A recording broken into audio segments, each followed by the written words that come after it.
ପାଣିରେ ରୁହେ କିନ୍ତୁ ପାଣି ପିଏ ନାହିଁ? ଅପସନ୍ ଏ ସାପ, ଅପସନ୍ ବି ମାଛ, ଅପସନ୍ ସି କୁମ୍ଭୀର, ଅପସନ୍ ଡି ବେଙ୍ଗ।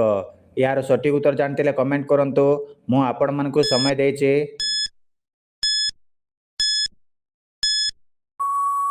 ଏହାର ସଠିକ୍ ଉତ୍ତର ହେଉଛି ଅପସନ୍ ଡି ବେଙ୍ଗ। ପରବର୍ତ୍ତୀ ପ୍ରଶ୍ନ, ବାସି ପାଣି ପିଇଲେ କେଉଁ ରୋଗ ଭଲ ହୋଇଥାଏ? Option A gas, option B ଅର୍ଶ, ଅପସନ୍ ସି କିଡନୀ ରୋଗ, ଅପସନ୍ ଡି ଦୁର୍ବଳତା।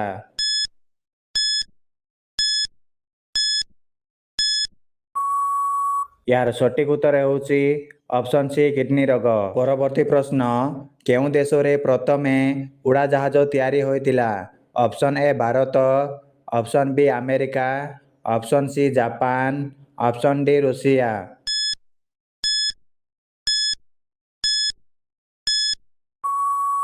ଏହାର ସଠିକ୍ ଉତ୍ତର ହେଉଛି ଅପସନ୍ ବି ଆମେରିକା। ପରବର୍ତ୍ତୀ ପ୍ରଶ୍ନ, କେଉଁ ଜୀବ ଛୁଆ ଜନ୍ମ କରିବା ପରେ ମରିଯାଏ?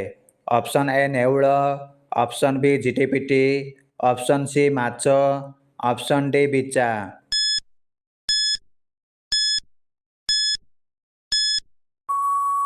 ଏହାର ସଠିକ୍ ଉତ୍ତର ହେଉଛି ଅପସନ୍ ଡି ବିଛା। ପରବର୍ତ୍ତୀ ପ୍ରଶ୍ନ, କେଉଁ ପଶୁ ଆକାଶକୁ ଦେଖିପାରେ ନାହିଁ? ଅପସନ୍ ଏ ଘୋଡ଼ା, ଅପସନ୍ ବି ଘୁଷୁରୀ, ଅପସନ୍ ସି ମେଣ୍ଢା, ଅପସନ୍ ଡି ଗଧ।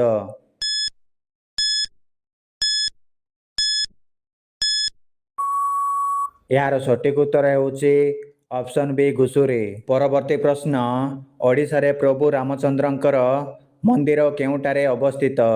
Option A Cuttack, option B Bhubaneswar, option C Puri, option D Angul.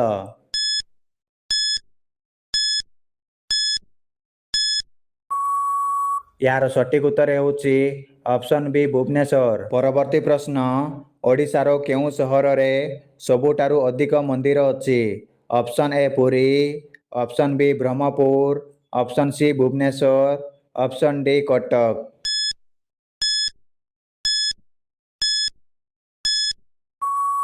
ଏହାର ସଠିକ୍ ଉତ୍ତର ହେଉଛି ଅପସନ୍ ସି ଭୁବନେଶ୍ୱର। ପରବର୍ତ୍ତୀ ପ୍ରଶ୍ନ, ଓଡ଼ିଶାର ଗଙ୍ଗା କାହାକୁ କୁହାଯାଏ?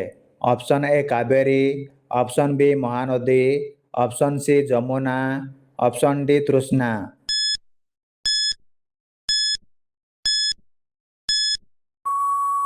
ଏହାର ସଠିକ୍ ଉତ୍ତର ହେଉଛି ଅପସନ୍ ବି ମହାନଦୀ। ପରବର୍ତ୍ତୀ ପ୍ରଶ୍ନ, ଓଡ଼ିଶାର ଭାତହାଣ୍ଡି କାହାକୁ କୁହାଯାଏ?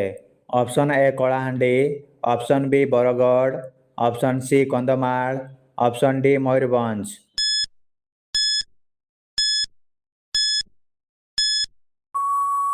ଏହାର ସଠିକ୍ ଉତ୍ତର ହେଉଛି ଅପସନ୍ ବି ବରଗଡ଼। ପରବର୍ତ୍ତୀ ପ୍ରଶ୍ନ, ଦୁନିଆରେ ସବୁଠାରୁ ପରିଶ୍ରମୀ ଜୀବୀ କିଏ?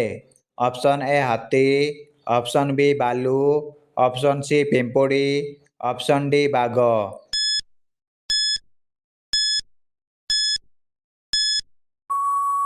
ଏହାର ସଠିକ୍ ଉତ୍ତର ହେଉଛି ଅପସନ୍ ସି ପିମ୍ପୁଡ଼ି। ପରବର୍ତ୍ତୀ ପ୍ରଶ୍ନ,